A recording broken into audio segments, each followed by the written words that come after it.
5 now, as of 2022. And normally also, with the registration dossier we review, there are different models should be reviewed by different experts. But because of the capacity gap, we have been going through training with our sister countries, and they have been training our evaluators in short-term courses to be able to review this documentation. Now, a normal process should take 6 months, as I said, and this 6 months should be with different evaluators. But because of capacity gap, we only can do so much. So the registration process, or the registration of products, we have categorized it on a risk base, because we cannot register all products. I mean, we came, I said MCA was established in 2015, but operationally, we really didn't start operation and real registration until late 2017, 2018. And with this, we cannot register there are almost over 5,000 different products in the market. With 3, 4, 5 evaluators, we need almost maybe 100 evaluators, or I don't know, a lot anyway. And so we said, okay, we cannot register everything, so let us categorize what we're going to start with based on our capacity. So we started with antimalarials, the most common diseases: antimalarials, antihypertensive, antidiabetics, analgesics, these are painkillers, and antibiotics. These are things that are most commonly used. So we endeavored and started the registration process for all these products. So now, to date, unless it's illegally imported, all pharmaceutical importers bringing in these products have to register them. If they're not registered, they're put on a quarantine until they have gone through the registration process, which is the review part. The registration process also includes the other part, which is the quality control testing. Because if you review the documentation and of the products that have been submitted, after that review, you are supposed to take samples and do a quality control testing. But unfortunately, we do not have the capacity. There is no lab to be able to do that. Now, so the other components, the rest of the products that cannot be registered because of capacity gap, we do what we call listing, where we take the name of the product, the batch numbers, the manufacturers, so that at least we know that it is in the country, and should in case there is a problem, we'll be able to identify and recall these products, which is what happened in the instances of the 4 modern products. They're not registered, but they were listed. And because of we listed them, then we were able to identify who the importer was, and then from then on we were able to trace down the distribution to the retail level. But unfortunately, we can only stop at the retail level because of the way things are. But that's why we went further to do a household recall, to be able to see what was in, maybe, you know, what has been consumed, what has not been consumed, and what is actually left in the household. So this is the process we do when it comes to registration or listing. So we have enforced some, and then we widen the scope in a gradual manner to include other, we included recently sildenafil, which is the generic for Viagra, because we were receiving reports that a lot of it is being sold, and you know, it's at high strength, and there's a lot, this is a public health danger, and you know, because it causes a lot of other unpleasant and fatal problems, side effects in the community. So we expanded the scope to say now, anybody bringing in any brand of sildenafil, we also have to register it. And we also said we will not register any strength that is beyond 100 milligram. Before, they were bringing in 150, 200 milligram, and it's dangerous for the public. So we normally do this registration on a risk-based approach. And then we widen the scope to include other products as we move on, or as we increase our capacity and our scope. Thank you very much. Just to end my last point on that one. Who is responsible for, I understand the process that you have mentioned process of registering and listing. What is involved? Like, who is definitely responsible? Like, if an importer brought in consignment, let's say I'm going to consignment of syrups, let's say customer syrup. Am I mandated to make sure they are registered, or is it the mandate of the MCA to make sure that they are registered?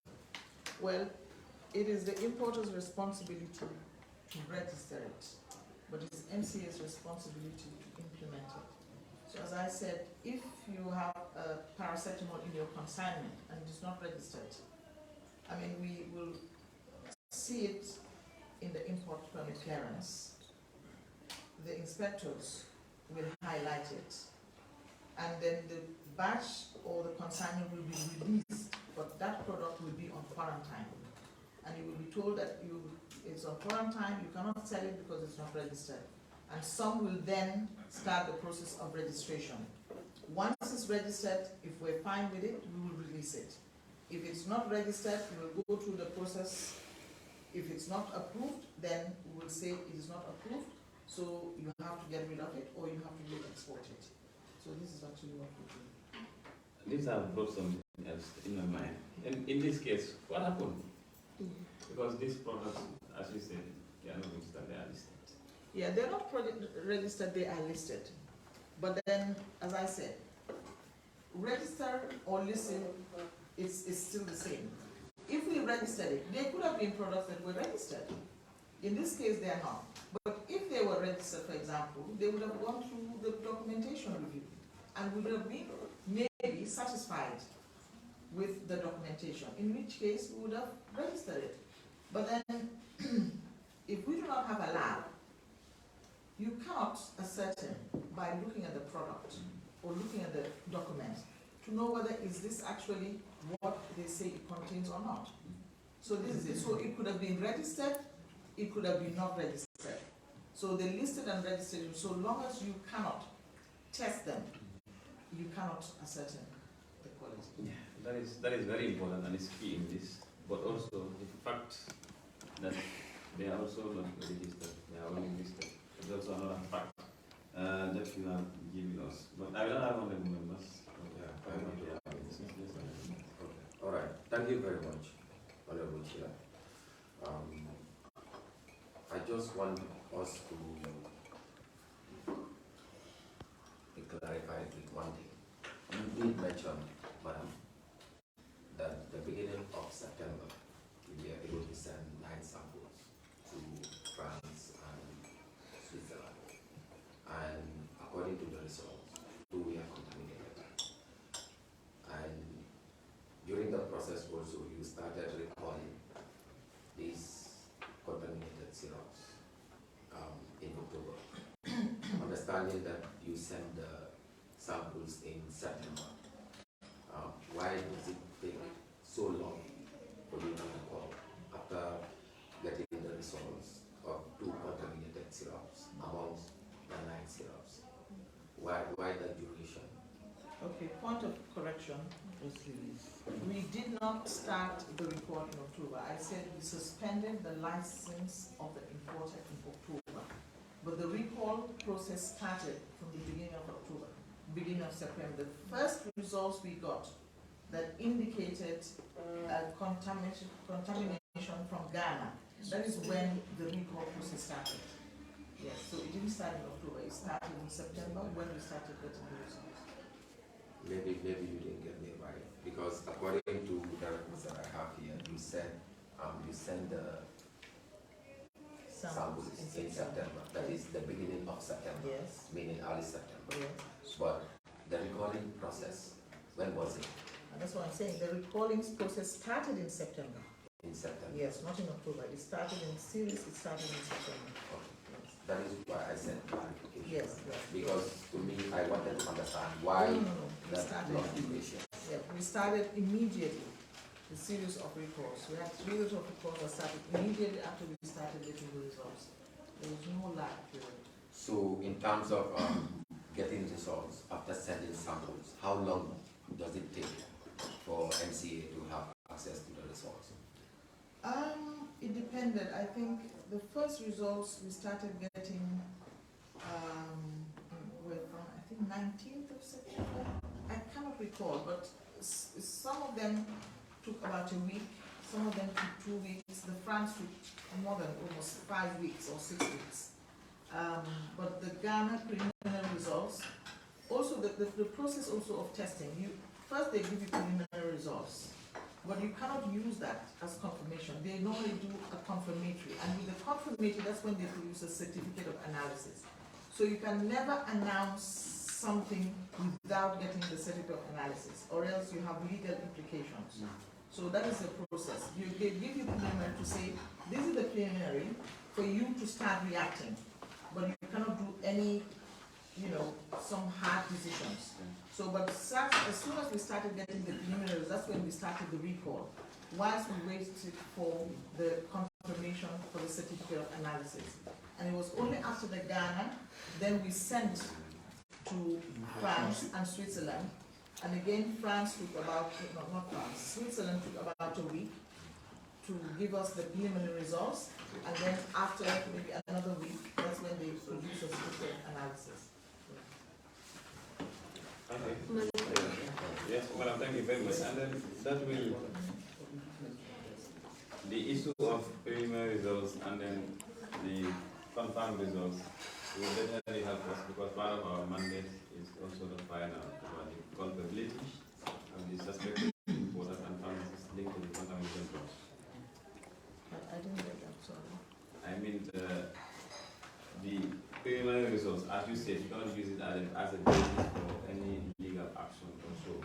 But as far as you get the results, the certificate of analysis that you've submitted, I'm saying that it will help us in one of the concerns that we are performing right now, that is the culpability of the suspected importers and the pharmacists linked to the contaminated drugs. All these, I think I highlighted in the report we submitted on the 19th. It was a report of the 18th. Yeah, the previous submission. Yes, it's all highlighted, the series of events and the dates. Okay. That's good. Chair. Yes, Honorable. Madam, does the MCA do any background check on importers before issuing them license? If yes, how many importers do we have? Yeah, that's a difficult question. We have probably maybe over 200 importers that are coming from. No. Importers is 21. I meant if you're talking about whether we do background check on what? Is it importers? You asked. Whether you do background check before issuing the license, I mean. Before. Oh, okay. Okay. We have a criteria for guidelines for licensing.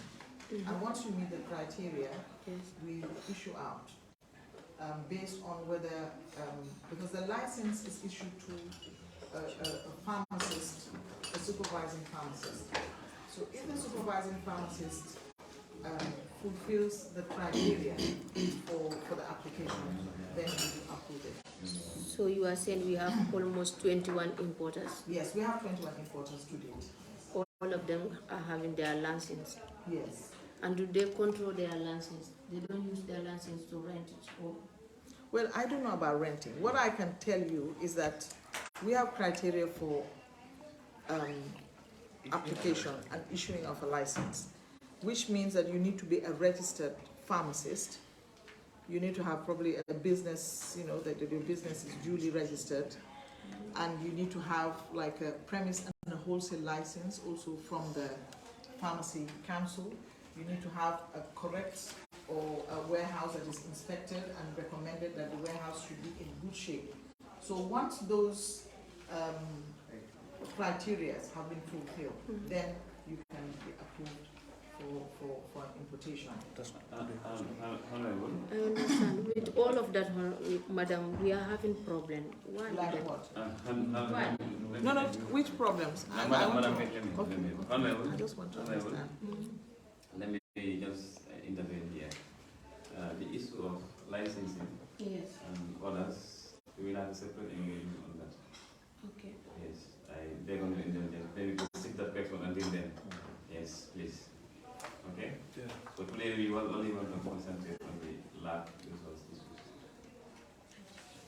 Thank you. Yes, Madam. Yeah, thank you very much. if I could recall, there are a series of activities that the MCA have taken during this process.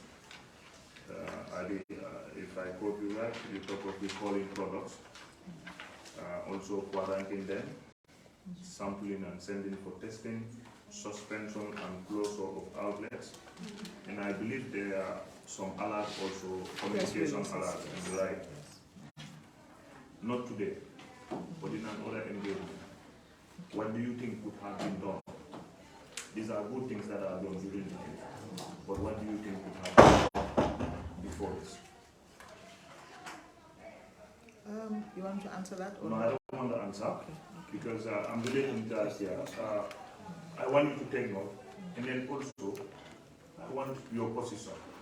We want to know your position into the subject matter, looking at what is supposed to be done.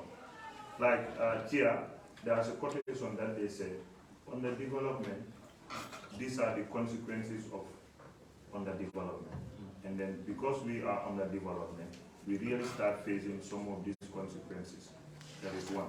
But we want to know what would have been done. Because the reason, I'm just giving you this, you're talking of love. You understand? That is one thing that you are preempting us, that it could have, when we have it. And you also tell us what you have done in the matter, what you have done just to make sure that we are all in the same way, recording and whatsoever. But what would have been done? So that if that was done, we could not have even doing in all these things. So that would be later. I don't want the answer now, because we also want to look at the possible answers that will come and decide on them. And your position on this subject matter too. Yeah, Honorable Bala, thank you very much. That's a very important question. And then it will definitely guide us in writing and preparing our reports and resolutions for the National Assembly. And the way forward is very important, because the essence of this exercise is to come out with measures and then means of trying to avert or even avoid these unfortunate circumstances in the near future. That is very, very important. I mean, I think from our side, from the side of the ministry and all the other stakeholders, we should have a common position in this.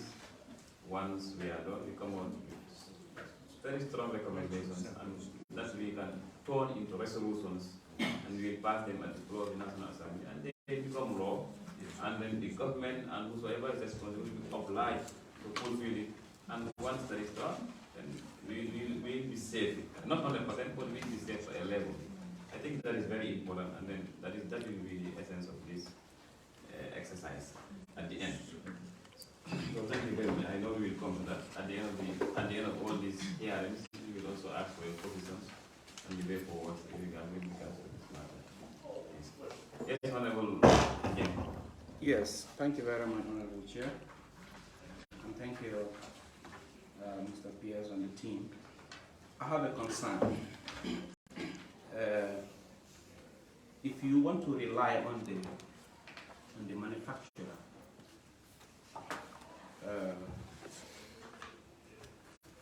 it's like, I think the ministry should also have plans in place to make sure we have these labs here. Don't you think so? Are you asking me? Yes. Me? Yes. Yes. Okay. Yes. Yes, then answer please. It's a very important question though.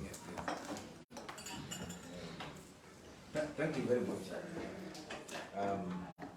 As a matter of fact, it has been in the Act that established MCA and given responsibility. And since then, MCA has been set up as an institution. But it is also part of the same Act that there are necessary tools that should be placed at the disposal of every institution, particularly in this case, MCA, to be able to perform any functions. But as we are all aware, as the Honorable Members observed, developing countries, resource challenging countries, we work on different requirements as we go. And it has been our constant yearning to be able to have a national laboratory, quality control laboratory, to be able to do this. However, the ability to do that requires funds that were not immediately available to the MCA, neither to the Ministry of Health. And so it was going to be a national issue for that to be available. Plans have been laid down to work towards this, and requests have been made to be able to put this in place, and discussions have been held for partnership support. And as we speak, there are efforts in place for that to be established. So it has been a challenge to be passed to have the required resources needed to be able to set up this land.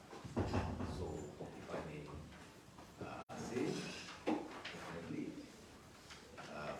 it has been mainly the issue of resources.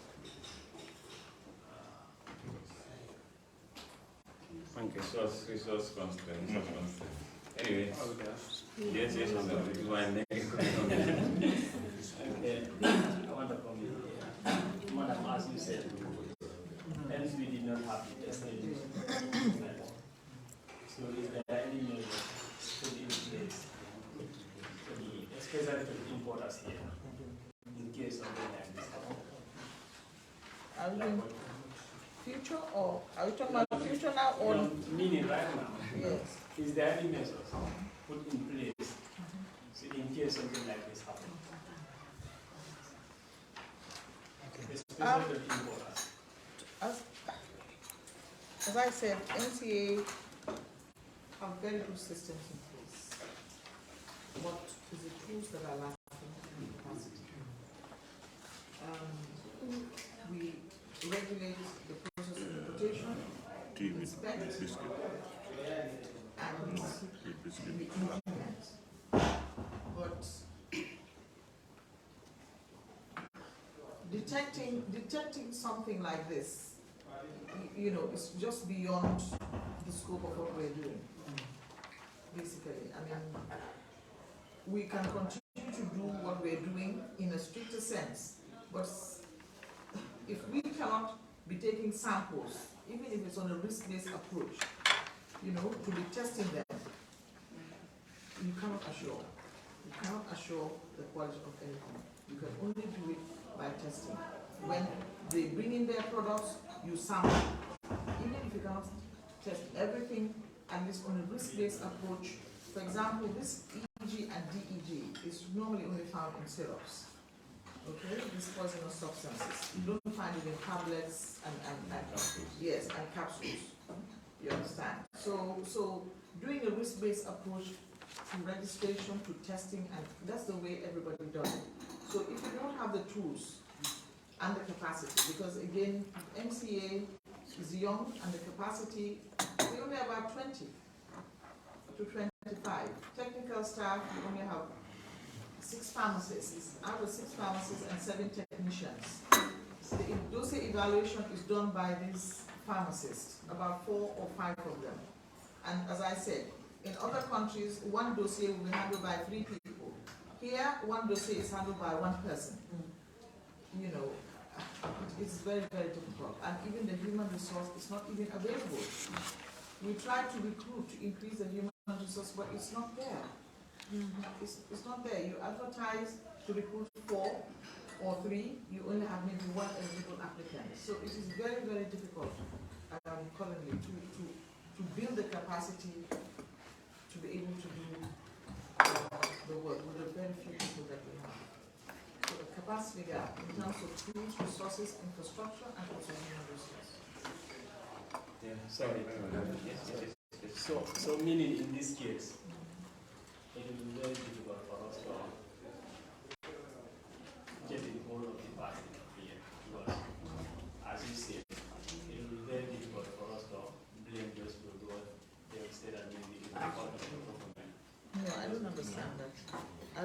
understand your question. Maybe I don't know.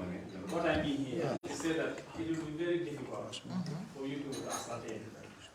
Without testing. Yes. Yes. So in this case, so how can we know that, maybe base it on them that this is the reason why this strategy happened? What we can. Do you understand his question? I'm trying to understand it, to try to. Yes, let me just explain. What he is trying to drive at the issue is we lack testing. We don't have the testing lab according to the summary. We have the tools, the verifications, the drugs are important. So now he is saying we cannot, we as a ground, we can blame those who import it. Because like during that process we couldn't do necessary lab investigation. So now he says, whom should we blame for this in essence? Well, who's to blame? I cannot be the judge of that. Good. But what I can say is that the product from the manufacturer should come wholesome, it should be of good quality, it should be safe, and it should be efficacious. If you compare it to the certificate of analysis, it does not comply. Those two need to conform, and they're not in conformity. And in this case? It's not in conformity because the certificate of analysis shows that it complies with good quality. Whereas if you test it, you find that it has contamination. The Act says anybody who imports must make sure that the product you import is of good quality, is safe, and is efficacious.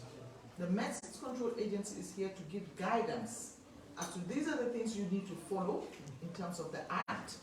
These are the guidelines you need to follow, and we develop SOPs for the staff to say this is what you need to follow. If you follow those, you will not deviate. So I cannot give who's responsible. I can say what should be. So as an importer also, you have a responsibility to make sure what you're importing is of good quality. It's very, very clear in the Act. Thank you very much. I think you can stop there. Yeah. We don't also want to dive into other issues that are legal implications. It's our responsibility to also protect, because anything that we state here, anything that you state here by way of evidence or by way of submitting, there is nobody within the jurisdiction of the Gambia who can hold you contempt for that. Anything that you state here, you are free to say as far as it is something of fact. Even if it is sometimes not of fact or whatever, nobody has the jurisdiction or nobody has the legal means to hold it in any sort of law. It's where it's stuck in Parliament, and it's the responsibility of Parliament to implement it the way we think it should be. So feel free to say anything, but I know you are under oath. You will tell us. You wouldn't tell us anything that will definitely jeopardize the whole thing, or that is something we can request about tomorrow. So I believe we are all in the same way. We can stop it at that, and then at the end of the day, we will get to the bottom of it. I know there are other also stakeholders doing some of the investigations with regards to the legal bit, and they will come out with something.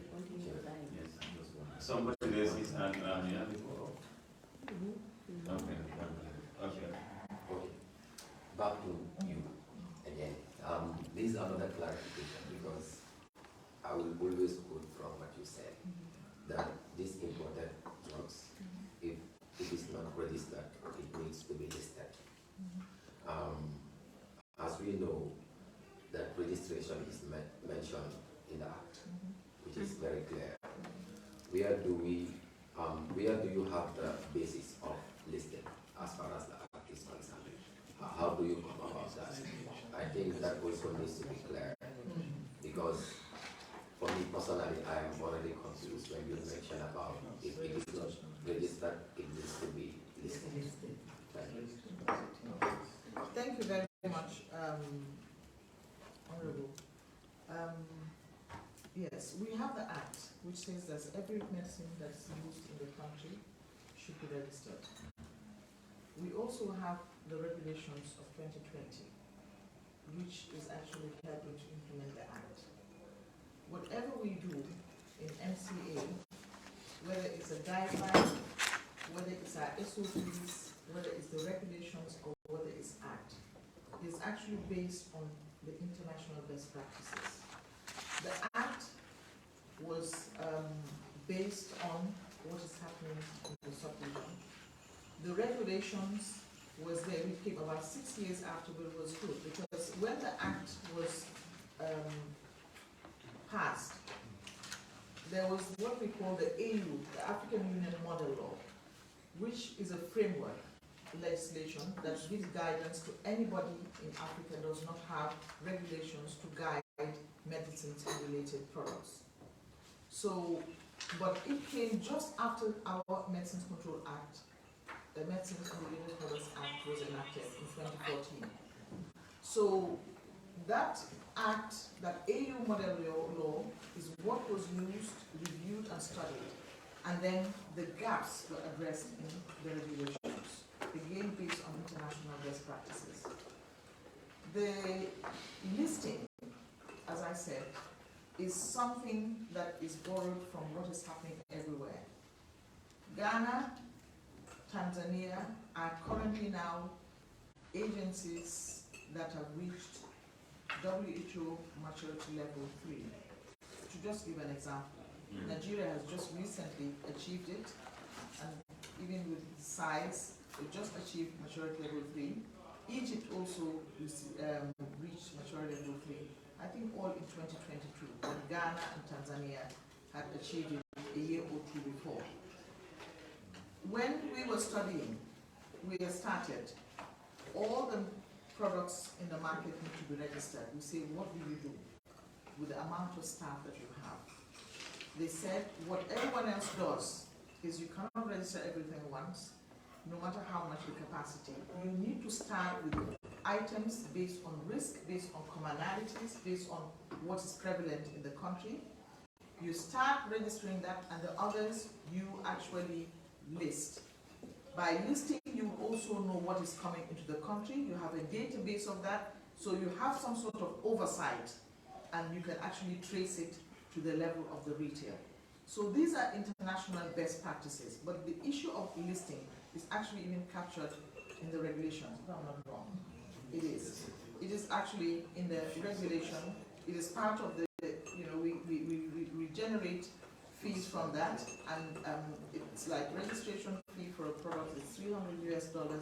The listing fee is like $25 US. And this was gazetted as far back as 2017, if I'm not wrong. So these are things that actually happen everywhere, and this is how they do, because we learn from what other countries that are more advanced, what they do. That's where we learn from, and these are the processes and the implementation that we learn from and we do. I don't know whether that gives you that's clear, that's fine. And in any situation, have you ever encountered a situation whereby medicines were quarantined in this country? Did you ever encounter that? Of course. And if all the time, every time. And do you also have it in record? Of course. We have every port of entry inspection we do at MCA, we have a report for it. Every investigative investigation, inspection we do, we have a record for it. Every routine inspection, we also have a report of it. It is all actually catalogued in our annual reports, which we submit annually to National Assembly.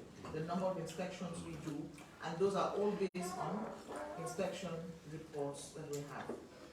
Thank you. I know probably we are overshadowed by these API issues. What's our engagement? I've been on the line, so come and submit your report, we will do it, and probably come up with recommendations to that regard. But still, we can do it alongside this investigation, though it's a download task. What we meantime, do our best to make sure we give the opportunity and with orders to come and submit our annual reports. Because it helps with regards to budgeting and so on. I know the PhD is here, very soon they will start coming. Yes, budget bilaterals and so on. And it's important that we research before they come, because once they come, they will be coming up with their ceilings, and once we start talking, we start finally telling the ceiling. But anyways, we have to prioritize. I think just honorable, Yes. Allow me, just a point of clarification. You know, the annual report is ready for 2020 and 2021. But we were told that, I think from previous submissions, it is not accepted unless it comes with the audited report. So it is being audited. I think we're just waiting now for the National Audit Office to give us the report before we submit it. But on record, you have the 15th of 2019. So it's 2020, 2021 that is actually waiting for the National Audit Office. In fact, now we have a different approach. The issues of finance, for instance, the auditor reports, the financial statement is submitted to the Finance and Public Accounts Committee. For this portfolio committee only deals with the report. The annual activity report. Oh, so it means we can submit that. So if you are ready with it, We are ready, sir. you can do it. We can submit it. Wow. Any other? Okay, Mr. Pierce, have you ever included this testing machine in your budget? Yes. Well, as far as NCA, Nursing Control Agency is concerned, and their relationship with ministry, Nursing Control Agency is a sovereign agency under the Ministry of Health. So when they do their annual budget, they submit to the Ministry of Health, and we factor in our budget. However, we have tight ceilings, usually as a ministry, to be able to capture all that comes from our sovereign agencies into the budget. And so, as far as capital expenditures are concerned, these are heavy expenditures that eat someone into the ceiling. And for certain institutions, we capture amounts there on a gradual basis. So, if, for example, a whole machine is going to cost $7 million, there's no way we can capture it in the budget. We will eat up the entire industry. The entire budget. So, but you can put some small amount in your development for this year. We hope that it is accepted gradually it will build up to become something else. But if you want to do it gradually, also, it takes you years before you can be able to do it. But always there is, under their development, there is something to capture for us. Yes, thank you very much, Mr. P.S. I know on that line, as far as this issue is also concerned, we are doing the investigation. Once we are done with our report, we come up with action points. That's the resolutions. And by way of that resolution, I don't want to preempt it, but by way of that resolution, we'll come up with something positive. Because the lack of resources issues, lack of human capacity, anyway, I think we have to graduate from that and move on and make everything right once and for all. Not everything, but at least to a certain level. Yeah. Yeah, I think to me, PS could have just tell us no. When the correction place, he should just say no. Because if what PS just explained, 2015 to now, what kind of the budget was allocated to meet this demand? So in short, he could tell us no. But if we want to explain, if we are going further to say, okay, with the Ministry of Health, in 2015, 16, 17, 18, what was the budget to meet this demand? So I think for this one, it was no. Yeah. So that we can see what we can do as a country. To me, PS, my answer was no, not to explain. Yes. To be honest. Thank you. As you please. I think we also, I could have also said the same because I was in Parliament since 2017 and then we will do sit over the Ministry of the Budget. But as far as I know, it should be this issue. I've never been budgeted for. And there are a lot of challenges, there are a lot of problems with regards to budget and budgetary issues. Yes. But that's not an excuse to be frank. If I connect, that's not an excuse as far as we are concerned. Because this affects the lives and livelihoods of the people who are listening. So we have to prioritize, as I said, because without health, nothing works. Nothing absolutely. Yes, so we have to prioritize it, and then I think we have to take it up with the National Assembly. The general membership of most of report that from 2017 to 2022, every year we do the head budget calculate on a percentage base. And then I think that is so commendable, but there are still lots of things that are on the table. So thank you very much on that. Any subject matter specialist? Yes. Yes, Mr. Rock. Yeah. Thank you, Madam, for the presentation. Initially, I was struggling, and I felt I should bring it to notice. I have two questions. The first one is, Indonesia seems to be having the same problem like we are having. And I'm sure they are also conducting some studies. With your finding, and with other studies that have been done, does it confirm the finding of other studies, or does it reject it? I mean, the sample that you have sent. I'm sure this is not the first time that this thing has been happening. Maybe not inside the government, but maybe in abroad. Or like, for example, Indonesia, probably they are also doing a study with samples. My question is, does it confirm initial findings or does it reject those findings? It's a difficult answer because they have contacted us to find out what is the situation, what is our findings, so that they will help them to also actually conclude. If we have not concluded yet, as I said, the investigations are still ongoing, and it's been found that these medicines definitely are contaminated, and the contamination can cause this problem. But then are there other factors as well? I mean, I think the release from Indonesia is not even clear that they've found some medicines to be contaminated, but they have not also released that all these deaths are due to these tablets, to these syrups. You understand? So it is always a very difficult, answer to say, definitely this is the cause of this. You can say it is a contributing factor. And so only causality assessment, deep investigations will be able to tell you that exactly this is the cause of that.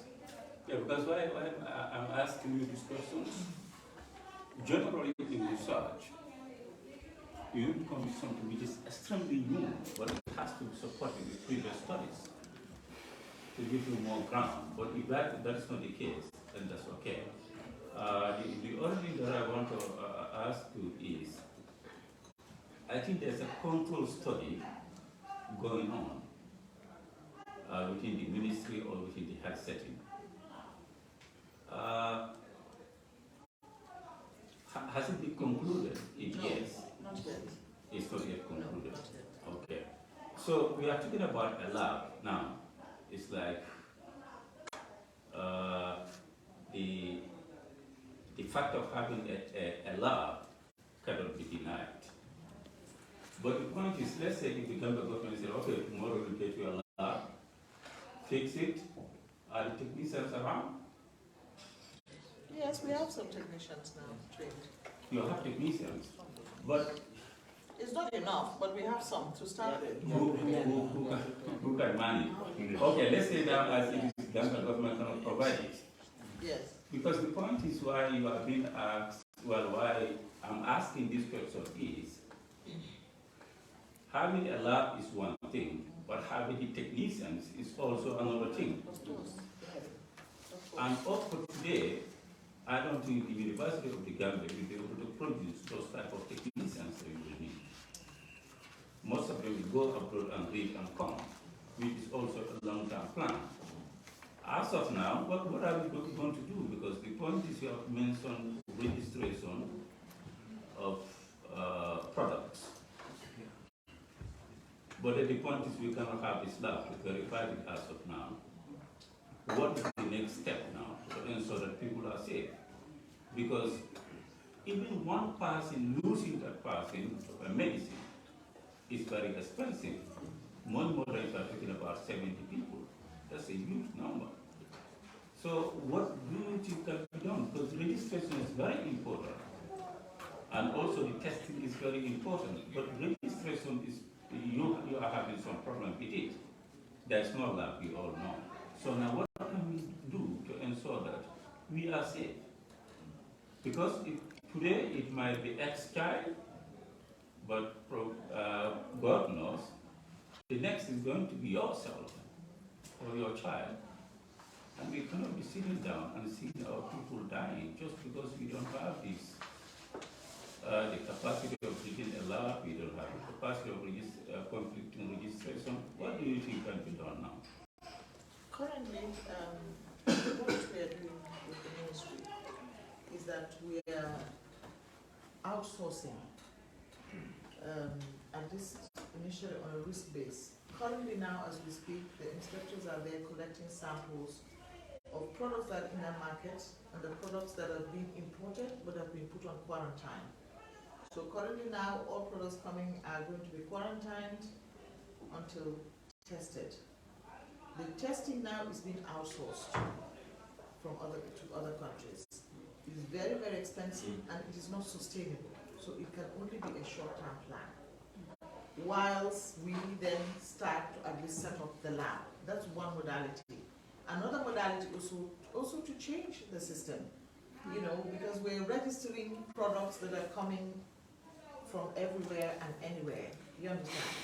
I mean, most of the products, as I highlighted, the 38 products, I think they're all, maybe 98% or they're all from India, aren't they?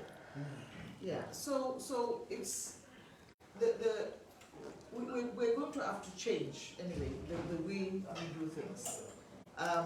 We have different modalities, as I said. Some of the testing are being done, we call it a risk-based survey. It's being supported by WHO, but WHO cannot support all of it. The rest has to be funded by the importer and also the government. The government is going to have to pay, because now to test the medicines coming in for government has to pay for it.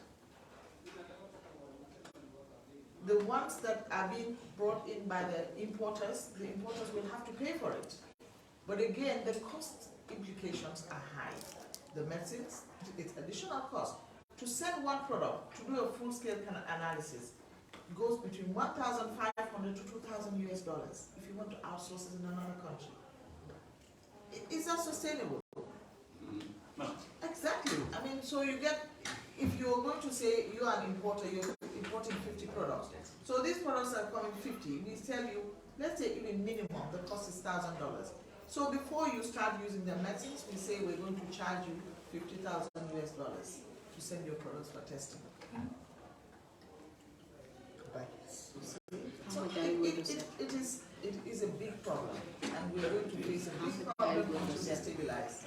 And how much are you going to sell it? That's what I'm saying. So now it's not going to be easy on anybody. All these importers, you know, I don't know. Some, as we say, they may go. They say, well, with this they may go out of business. But then, what do we do if you do not have the lab here? If you have a lab here, the cost implication is less. But if you have to outsource everything out, the cost is huge. The cost is huge. The only products being tested now for use here are products that are being brought in by Global Fund. That is anti-malarials, anti-TB, and the HIV medicines. When they come in, they are sampled, they're sent to South Africa. There's a lab they have now, and those are the ones that are testing it. But each product is costing $1,000 to $2,000 to test each product. And sometimes you have a product that comes in 2 batches, 3 batches. Gambia is a small market. You bring in paracetamols, they're producing Primark, they'll bring you end of this batch, end of this batch, end of this batch. You may have one paracetamol having 3 batches. When you're testing, you don't test 1 batch, you test 3 batches. Again, eventually we'll have to do a risk-based, because it is also not sustainable, and no country in the world tests all products. So we just have to see how to, I mean, we're in a crisis now, and we're going to deal with the crisis as it is, but it is not something that is also sustainable. We also have to bear that in mind. So, are you okay? It's fine? Mr. Sorry, are you okay? Yeah, I just want to ask one more question. Yes. This Atlantic, I don't know, pharmaceutical company, they allege to be the importer of this product, which is infection.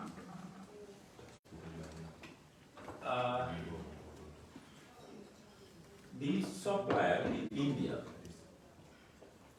I understood, they are saying that this product was meant for the Gambia alone. And now Indonesia is having a similar problem. But what research is saying is the Indonesian product is made in Indonesia, but the materials or the ingredients are either coming from India or they are coming from China. So there must be a correlation between what is happening in the Gambia and what is likely to happen or what is happening in Indonesia. My question is it true that this product, was it meant only for the Gambia? If yes, was it by design? If no, is it by accident? Or is it that these importers, they know our system is not as clever or as smart as we want it to be? They say, okay, let's go to the Gambia and bring these products here, because I know these products, probably they are cheap, I don't know. But the point is, it has cost people a lot of money and it has now cost us life. What's your opinion? I can say that the products we were told were meant for the Gambia. If that is the case, then it means it's probably a contract manufacturing. Contract manufacturing is not unique. What that means is that you have a product, you have a design, this is the name you want to give it. So you go to a licensed manufacturer, you tell them, I want you to produce this brand for my market in Gambia. If that is the case, that is what we call contract manufacturing. And probably this is the case. This importer, contacted a licensed manufacturer in India that has been duly approved by the Indian regulators to say that I have a market, but this is the brand name I want to use and this is the design I want to use, so produce it for Gambia. So I'm sure then this is the case. But as I said, it's something that normally happens. I mean, it's not as if it's anything new. Do you understand? It is nothing new. It happens. You want a particular brand, for example, you know, even in food, like food, you want this rice, you want this name, so this is the one, this is the way I want it packaged. It can be the same product, but it's just that the name is different and the design. But then they're manufacturing the same, for example, paracetamol or promethazine syrup. It's probably the same bottle, but then the sticker and the design and the artwork will be different. So that is, I think, what I can say here. But as you rightly said, the cases in Indonesia are from Indonesian manufacturers. But again, the excipients and the active ingredients will probably come from India or from China. Over 90% of the world's active ingredients come from India and from China. Even if they're manufactured in Germany, if they're manufactured in South Africa, the raw materials come from the India or China. So I don't know whether there's a correlation to whether the person that supplied to these other ones. We're not sure yet. Maybe they will do some investigations, but I think maybe the Indian regulators can highlight. That's fine. Yeah.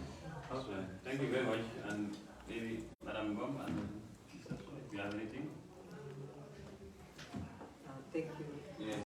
Honorable Chair. worried about the fact that the act was promulgated and it took so long for the regulations to be put in place.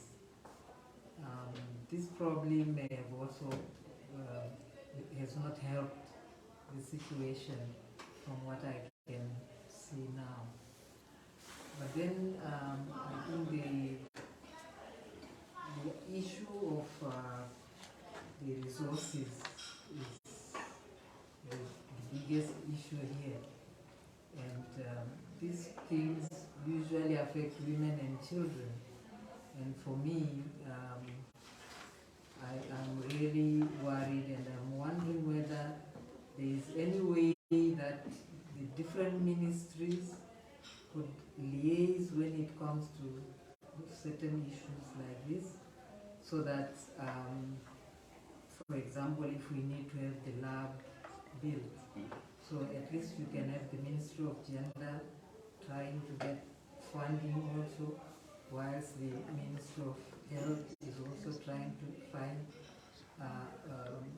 funding, so that the issue of funding is not just left to one, like to the Ministry of Health or to the MCA. It should be sort of a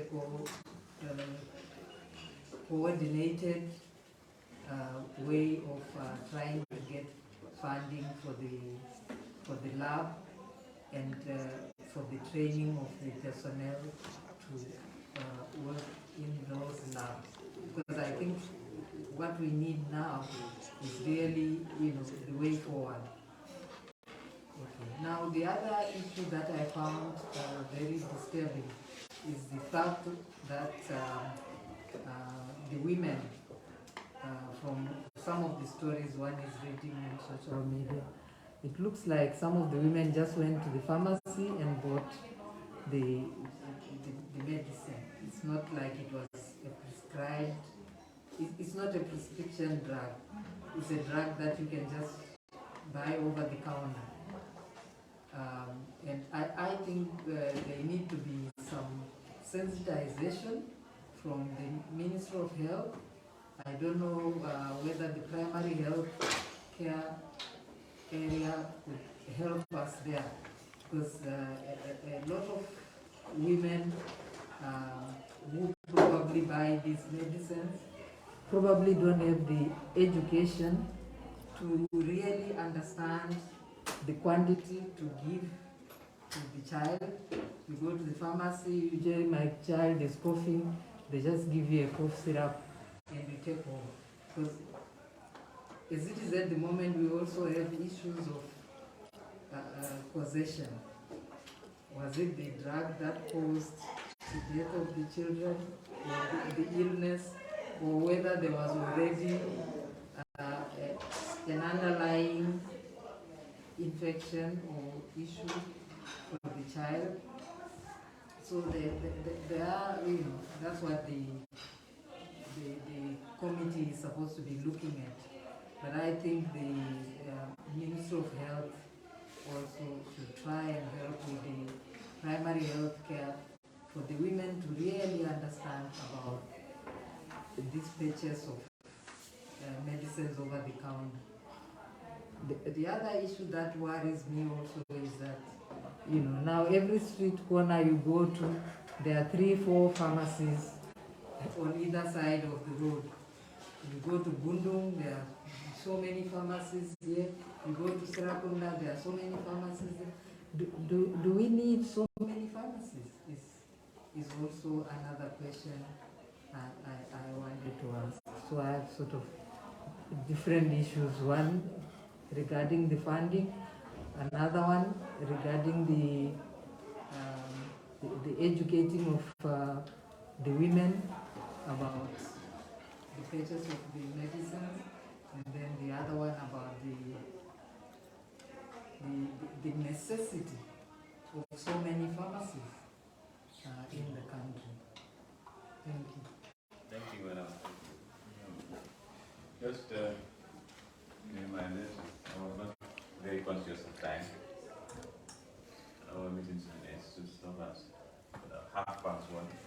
because we have an afternoon meeting. But let's make the best use of it. Even 8 minutes, so we can wrap up. The engagement will not stop. Yeah, we'll continue it. But I can just respond quickly before the other session.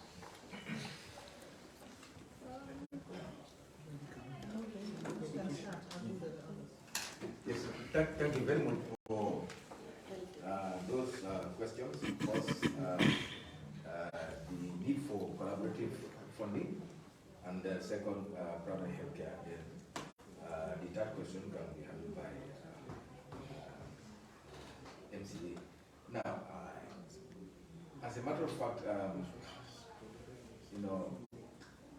an issue like this, I think, has risen our inspiration to have a collaborative effort towards addressing these issues.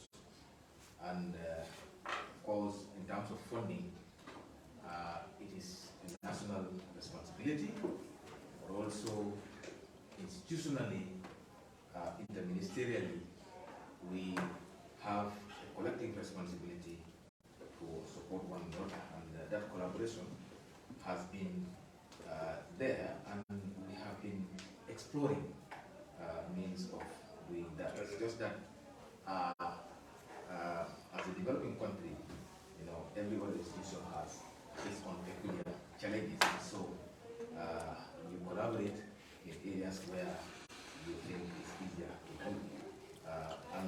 But definitely, we have been partnering also with a lot of partners to be able to see how we address some of these issues. Yes, your question of the need to have interministerial collaboration to source funds to be able to address certain specific issues, especially as they affect critical components of our society. I think it's very valid, and we'll take note of it to be able to work diligently towards it.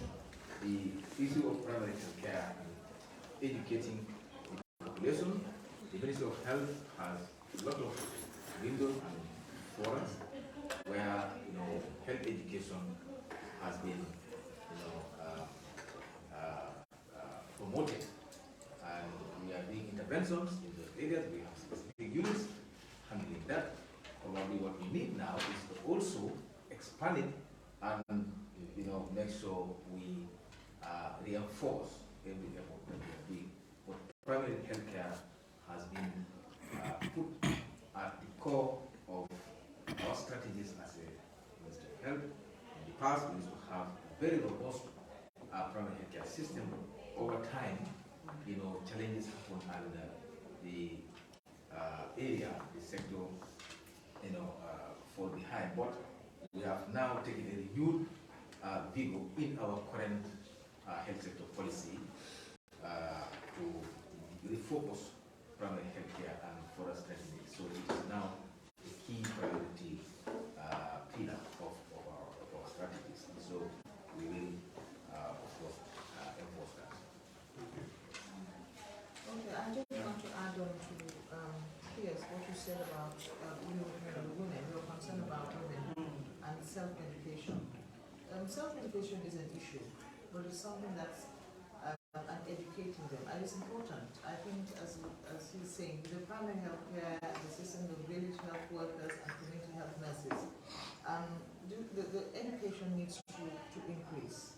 But the issue of self-medication and over-the-counter medicines is something that is, as we say, it's a basic human rights issue. I mean, if it's a medicine that is a paracetamol syrup, for example, and you're a mother, your child is just having fever because of teething issues, it's a right that you go and say, can I buy a paracetamol syrup?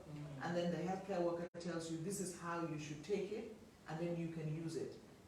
I think our onus should be to make sure that the products that are anywhere in any retail outlet are safe. As once they are safe, and then they are educated, the health care workers or whoever is selling it also gives the right instructions, I think we should be fine. So I think that's my comment on that. it's important to self-educate, but you know, I think the issue of getting the quality products in the market, hopefully we shouldn't have that problem. I think that the reason you're concerned is that they could just go and buy it. If they were quality products and they weren't contaminated, it wouldn't have been an issue. And it has never been an issue for since we have been, you know, since we've known about, you know, medicines being sold in the country from 1984 Act to date. So I think these are systems that we just need to try and enforce to make sure that only quality medicines are available in the country. I mean, it's difficult, but as I said, even in Indonesia, they're producing for themselves and they're having this problem.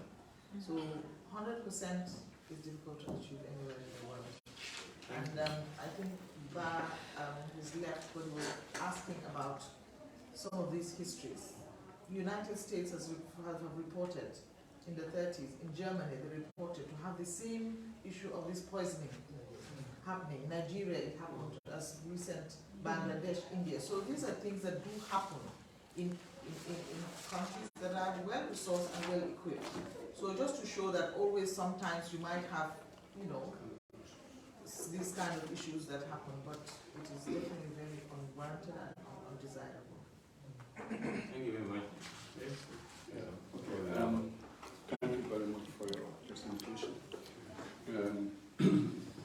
You are on one side of the hall, you are on the other, but we are one team. Yes. We're just trying to find answers to what are happening, the tragedy, and the way forward for this country. We are actually one family. In the end, what we want to come out of this is something that will benefit the entire government, I mean, people of the Canada. So we are doing this actually on both sides, depending on our capacities, our responsibilities. But in your submission as MCA, there's something like you have to install clinical trials on medicines. How often do you do that? Clinical trials on medication. Clinical trials on medications are ongoing. I mean, it is, as you said, it's the mandate of Medicines Control Agency to regulate it. Yes. And we have guidelines on it. It's in the Act, in the regulations.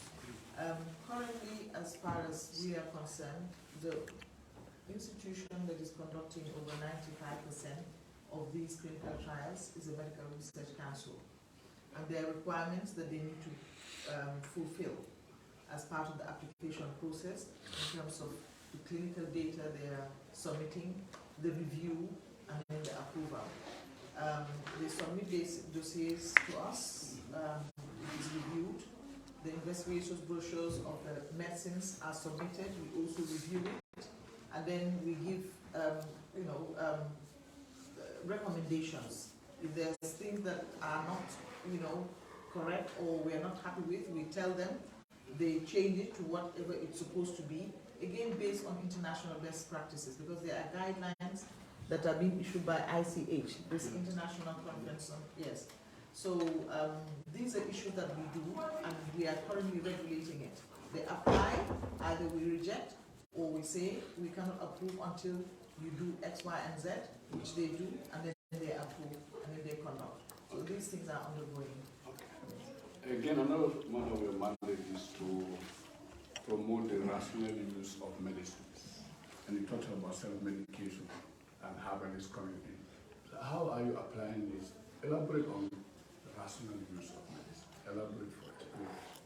You want me to explain the rational use? Because here you just basically what rational use of medicine is that medicines that are available should be taken, should be prescribed by the right person, dispensed by the right person. Whoever is taking it takes it at the right time, takes the appropriate dosage, and is at an affordable cost. Okay? And that also the medicine must be managed properly. So being the custodian of regulating medicines is key. And part of this rational use of medicines is also making sure that medicines are well kept to keep the potency and keep the quality. We have also on our website what we call good distribution and storage practices, which everybody that is having an outlet must read and be able to comply. This is what inspectors, when they go around to see, to check that, you know, your place it should be clean, it should be well ventilated, there must be enough light, not dust, not rodents and things like that. So the other aspect is also largely being implemented by, you know, the Ministry of Health and also the other institutions to make sure that they have the right people that are trained to prescribe. As I used to say, we used to do this training, and I said, even my grandmother is a prescriber. You know, you go to your grandmother, they have so many medicines. You complain of headache, they say, it's very good. When maybe it's an antibiotic, it's not meant for headache. So these are things that, again, we should come out. Again, it's because just of the capacity, but we should be coming out to be giving out leaflets, to be educating people, to saying that, you know, you must know about the medicines before you prescribe it. You must know about the medicines before you use it. If an antibiotic is given to you, you must not just take 2 days. If it's issued for 5 days, you must take it for the full 5 days to be able to do its job. Or else you try to, you know, breeding resistance and, you know, and things like that. So it is part of the mandate, but as I said, we're implementing the act in a gradual phase because of the capacity gaps. You know, we started with registration because it's key. You need to register to know the medicines of quality for it to be available. Your clinical trial needs to be regulated. These facilities need to be inspected. But eventually, we will move that now with the capacity. But it's definitely as part of the you know, the program. Okay, that leads me to other mandate, that is providing the public with unbiased information on regulated products. How often do you do this, and how do you do that? Again, we have been giving press releases. As I said, we've been giving sensitization. We've been holding sensitization meetings with like consumer protection people. You know, we've been having media programs to talk about MCA and what we do, and people should be alert. People should be able to respond. People should be able to report. You know, these are all things that the public should be aware. I mean, unless you're a police or you're an immigration to be able to have everyone, you know, staff in every border and things like that, it will have to achieve that. But if the population is well sensitized, they know that I'm speaking, for example, because of acne, we just received, you know, people complaining about products. That's what we want. But, you know, it's not that only MCA inspectors cannot do that. It's only when you as a patient or as a, you know, public, you take something for the pharmacy. Like we just recently, about a month ago, someone went to a pharmacy, they picked up an aspirin and said, well, when they open it, it looks a little bit chewy. Immediately we send the inspectors. We find, we investigate. We try to do the rest. Some will say this syrup has turned colorless or has turned black in a day. We go, we pick it up, we constitute it. As some of the staff, they come on my desk, you have all these different things. Oh, you're still doing your experiment. Because we need to verify what the patients tell us against what is there. Sometimes you find that it is not true. Like this syrup, I was told that someone bought. It's well on the social media. Immediately we send inspectors, they got us 3 bottles. We reconstituted. They said it turned dark brown the next day. It is still peach. It is on my table. So these are the things that we encourage the public to be giving us reports, to make sure that we make, you know, that we actually act, all to safeguard the public health interest. I mean, maybe, I don't know, just on Sunday around midday, the sun was hot. I just got a receipt. There's this store, warehouse in Jaban that is offloading container. So it's the community that reported it. Immediately, as I said, called the inspector, they went. That store is closed. We called the informant, they said, well, actually, yes, they did, but they do offload containers, boxes.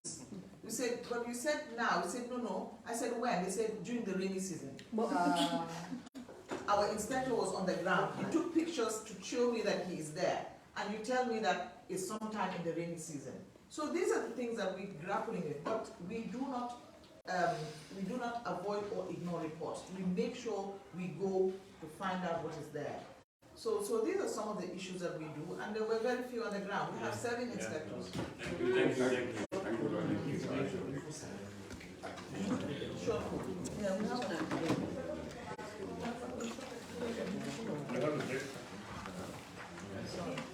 All right, thank you very much, Mr. Chair.